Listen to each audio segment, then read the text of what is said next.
नमस्कार दोस्तों, stock market studies में फिर से एक बार आपको बहुत-बहुत स्वागत है। तो आज यहाँ पे मैं डिस्कशन करूँगा कुछ इम्पोर्टेंट्स कंपनी के अपडेट के बारे में और यहाँ पे सारे कंपनीज़ के अपडेट के साथ-साथ मैं टेक्निकली चार्ट पैटर्न भी आपके साथ शेयर करूँगा।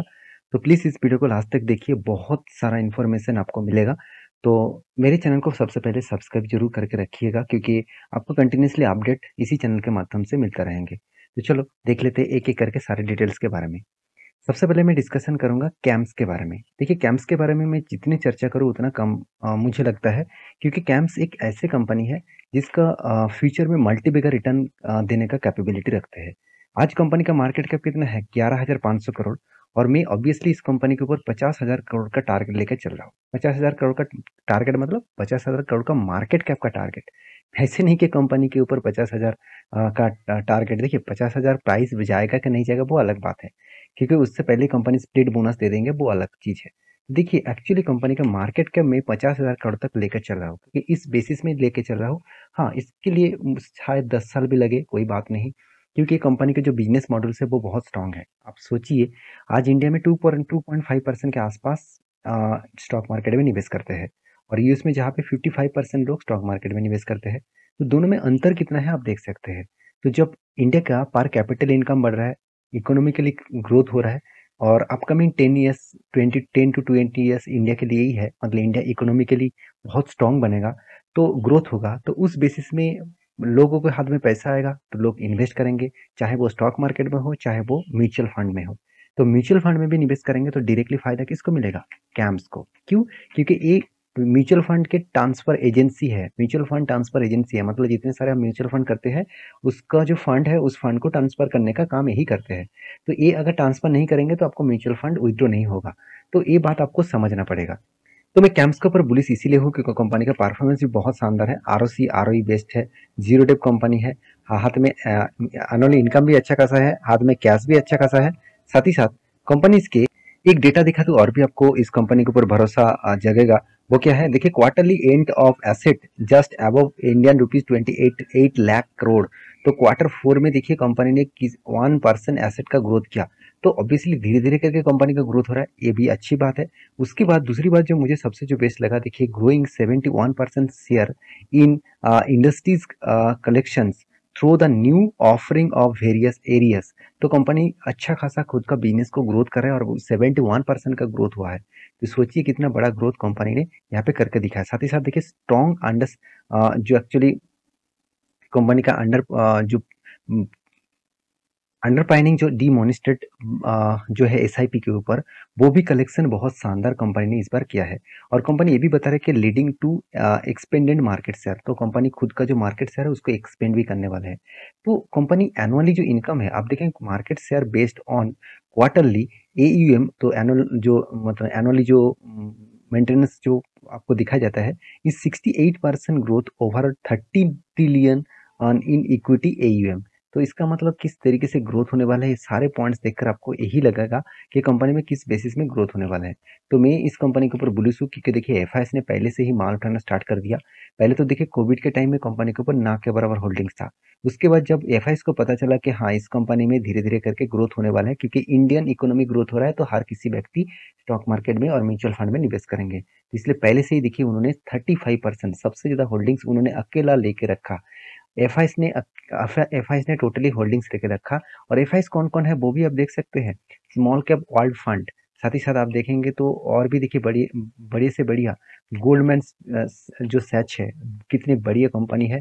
और कितने बड़े जेपी मॉर्गन, जो कंपनी का नाम हमेशा लिया जाता है एज ए एफआईएस के हिसाब से, तो वो ही इस कंपनी के ऊपर निवेश करके रखे। तो सोचिए कंपनी में तो एक ना तो एक स्टेन तो बनता ही है।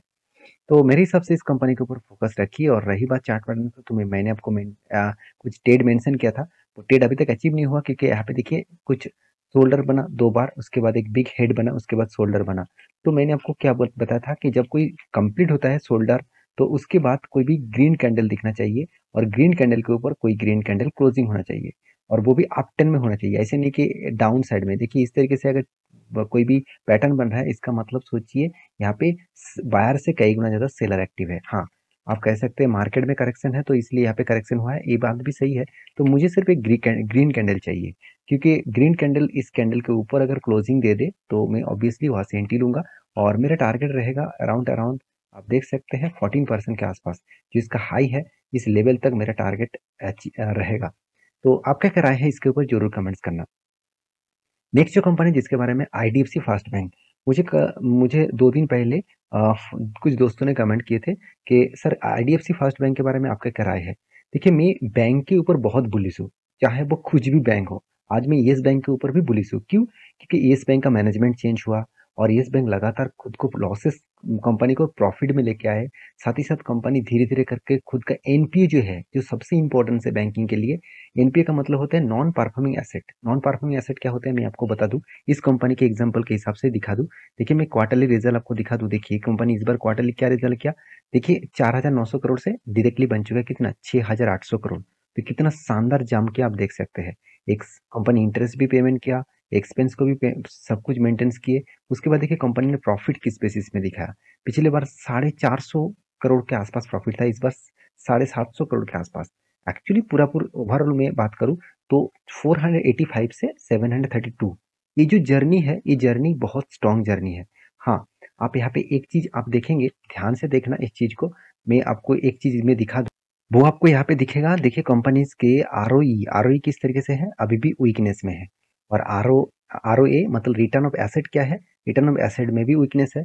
एनपीए जो मुझे देखना है, एनपीए देखिए बीच में क्या हो गया था, कम हो गया था, फिर से बढ़ चुके थे, फिर से कम कर रहा है। इसका मतलब एनपी अभी भी कंट्रोल में नहीं है कंपनी के हाथ में। इसका मतलब देखिए कंपनी, देखिए आपके हाथ में जितना पैसा है उस पैसे को आप लोन के करके बांट सकते हैं, मगर बैंकिंग के लिए कुछ रूल्स है। बैंकिंग के लिए रूल्स क्या है, देखिए आरबीआई ने एक रूल्स अप्लाई किया कि आपके पास कितना भी पैसा है उस पैसे को 9% पैसा आपका हाथ में हमेशा रहना चाहिए। आप सारे पैसे को लोन के हिसाब से बांट नहीं सकते, क्योंकि आपको जो पैसा मिला है वो कहाँ से मिला है, कस्टमर से, जो सेविंग अकाउंट में, करंट अकाउंट में, एफडी में पैसा रखते हैं। तो अगर बैंक डूबेगा तो इसका भी पैसा डूबेगा। तो इसीलिए एक रूल्स होते हैं। बैंक ने बताया कि 9% आपको बैंक के पास ही रहना चाहिए, बाकी 13% से 15% के आसपास गवर्नमेंट के पास सिक्योरिटी के हिसाब से रखना चाहिए। उसके बाद आप बाकी पैसे को लोन के हिसाब से बांट सकते हैं। तो देखिए लोन बांटना तो ठीक है, मगर लोन को उठाना इतना आसान नहीं है। तो एनपीए जितना कम होगा उतना खास है। तो कंपनी ने प्रॉफिट तो दिखाया, मगर एनपीए को अभी तक कंट्रोल में नहीं लेके आ पाए। और एक पॉइंट्स मैं आपके साथ शेयर करूंगा। देखिए कंपनी बोरिंग्स कितना लिया, देखिए बोरिंग्स के बारे में बात करूं, कंपनी खुद का कर्जा बढ़ाते जा रहा है। देखिए बैंकिंग सेक्टर में कर्जा बढ़ रहा है मतलब एक प्लस पॉइंट है। आपको लग रहा है कि बैंक ने कर्जा ले लिया इतना तो बैंक डूब जाएगा, ऐसे बिल्कुल भी नहीं। बैंक का काम ही ऐसा है, पहले लोन लेते हैं, उसके बाद उस लोन से दूसरों को लोन देकर इंटरेस्ट कमाते हैं। तो मान के चलिए उन्होंने, मैं एग्जाम्पल दे रहा हूँ, मान के चलिए 8% लोन हिसाब से वो मार्केट से उठाया और आपको दे दिया 12% के हिसाब से लोन। तो बीच में जो 4% के इंटरेस्ट वो कमा कमा लेंगे, तो उसमें एक्सपेंस है और बहुत कुछ है। तो बैंक इस तरीके से काम करते हैं। तो अभी रही बात इस कंपनी का कैश फ्लो में, देखिए कैश फ्लो भी कंटिन्यूसली मेंटेन्स हो रहा है। और रेशियो के बारे में बात, सॉरी इन्वेस्टर के बारे में बात करो। देखिए एफआईएस और डीएस ने क्या किया, होल्डिंग्स को इंक्रीज किया। हाँ एफआईएस ने छोटा मोटा स्टेक बेचा, मगर डीएस ने क्या किया, अच्छा सॉरी माफी चाहता हूँ, डीएस ने स्टेक बेचा और एफएस ने क्या किया, होल्डिंग्स को इंक्रीज किया। और देखिए प्रोमोटर भी बीच में माल बेच दिया था, 36% के आसपास चला गया था, फिर से उन्होंने होल्डिंग्स को बढ़ा दिया, माल खरीदारी कर लिया। तो उसके बाद पब्लिक के पास भी अच्छा खासा होल्डिंग्स है। तो इस कंपनी के बारे में एक ही बात कहूंगा, बैंकिंग जितने सारे सेक्टर है, सारे सेक्टर बहुत तेजी से ग्रोथ करेगा। और ये अभी पेनी स्टॉक है, बहुत सस्ते में मिल रहा है। और इस सस्ते में मिलने वाला कंपनी के ऊपर एक बार रिसर्च करके आप काम कर सकते हैं। देखिए मैं इस कंपनी के ऊपर पॉजिटिव हूँ, बाकी आपकी जो राय है उस हिसाब से जरूर काम करना। रही बात इसका चार्ट पैटर्न में, तो मैं एक शानदार एक टेक्निकली चार्ट पैटर्न मुझे देखने को मिला, और जो टेक्निकली चार्ट पैटर्न के माध्यम से मुझे अराउंड 74% का टारगेट मिलने का चांसेस है। तो ऑलमोस्ट एंटी लेवल हो चुके हैं। देखिए एंटी कहाँ से बना, यहाँ पे देखिए एक कप बना, तो कप बना उसके बाद हैंडल बना। हाँ याद रखिएगा, कप का जो बेस है, कप का जो बेस है उसके नीचे नहीं जाना चाहिए हैंडल।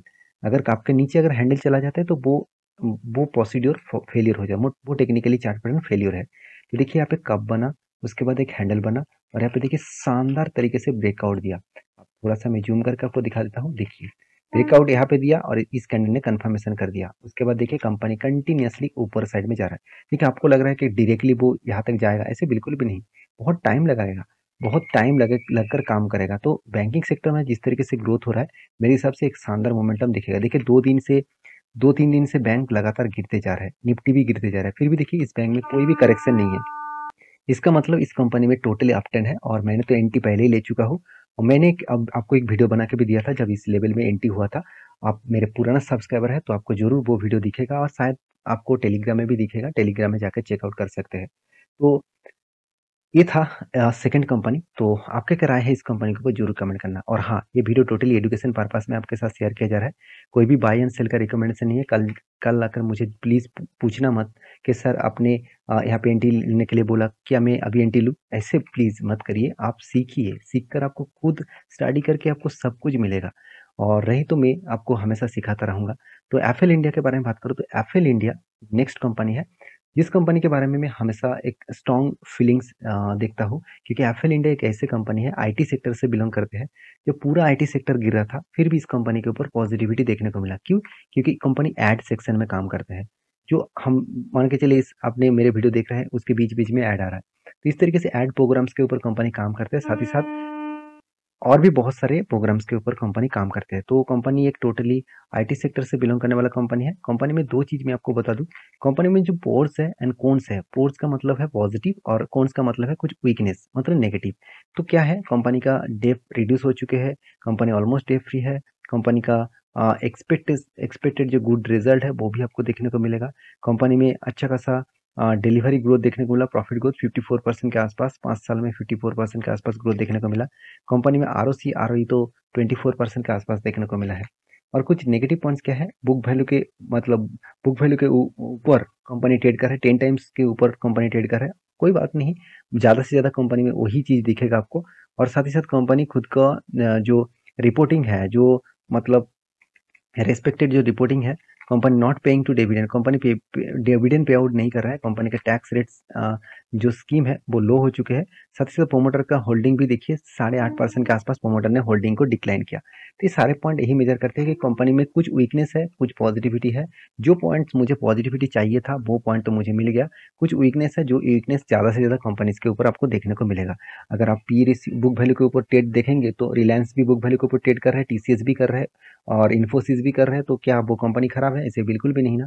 तो आपको वो चीज़ देखना है जो चीज़ आपको काम का है। तो ये चीज़ मैं ऐसे नहीं कहूँगा कि काम का नहीं है, मगर उतना मतलब उतना पॉजिटिवली सोचना नहीं है। तो कंपनीज के ऊपर मैं टेक्निकली चार्ट पैटर्न आपके साथ शेयर करूँ तो एप्पल इंडिया के ऊपर मैंने आपको एक ट्रेड मेंशन किया था। वो क्या था? यहाँ पे देखिए एक शोल्डर बना, उसके बाद एक हेड बना, उसके बाद एक शोल्डर बना। तो इसका मतलब head and shoulder pattern create हुआ और उसके बाद ब्रेकआउट इस कैंडल ने किया और उसके बाद देखिए अच्छा खासा एक टारगेट अचीव हुआ।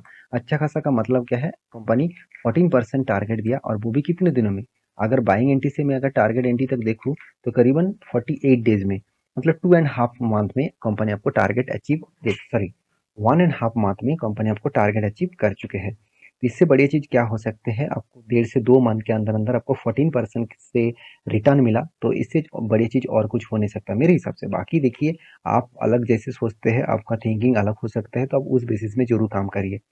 तो नेक्स्ट जो कंपनी जिसके बारे में बात करूँ उसका नाम है राघव प्रोडक्टिविटी इनहेंसर लिमिटेड। तो राघव जो कंपनी है, इस कंपनी बहुत छोटा है, 1200 करोड़ के आसपास है कंपनी। अभी जितना इसका मार्केट कैप उतना ही इसका प्राइस है। कंपनी का जो मतलब चार्ट पैटर्न है आप देखेंगे तो कंपनी आपको धमाका रिटर्न दे दिया। उस रिटर्न देने के बाद कंपनी ने, बोर्ड ने एक अनाउंसमेंट भी किया। वो अनाउंसमेंट क्या है? कंपनी का डिविडेंड, सॉरी कंपनी का बोनस। कंपनी एक के बदले एक बोनस देने वाले हैं और वो भी कब? 8 तारीख को। तो 8 अगस्त में कंपनी आपको बोनस देंगे। तो आप बोनस के शौकीन हैं, बोनस पाना चाहते हैं किसी भी कंपनीज के ऊपर, तो इस कंपनी के ऊपर रिसर्च करिए, स्टडी करिए, उसके बाद काम करिए। ऐसे नहीं कि बोनस मिल गया, स्प्लिट मिल गया तो उस कंपनी के ऊपर मतलब टोटली पैसा लगा दूंगा, ऐसे बिल्कुल मत करिएगा। तो बोनस मिलने से कंपनी का प्राइस भी आधा हो जाएगा, क्योंकि 1:1 का बोनस मतलब प्राइस जितना है वो आधा हो जाएगा। तो आई होप वीडियो आपको अच्छा लगे, तो प्लीज़ लाइक करना, दोस्तों के साथ शेयर भी करना। और इस तरीके से इन्फॉर्मेशन आप कंटिन्यू पाना चाहते हैं तो प्लीज़ चैनल को सब्सक्राइब करना। और ये वीडियो टोटली एजुकेशन पर्पस में था, कोई भी बाय एंड सेल का रिकमेंडेशन नहीं है, क्योंकि मैं कोई सेबी रजिस्टर्ड पर्सन नहीं हूँ। मेरा काम है आपको जानकारी देना, आपका काम है जानकारी लेकर स्टडी करके काम करना। तो ब्लाइंडली किसी के बात सुनकर काम मत करना, मेरे बात को सुनकर भी कभी काम मत करना। तो एक बार रिसर्च करके ही काम करना। तो मिलते हैं नेक्स्ट वीडियो में, तब तक के लिए अच्छे से रहिए, अपने ख्याल रखिए, बाय बाय।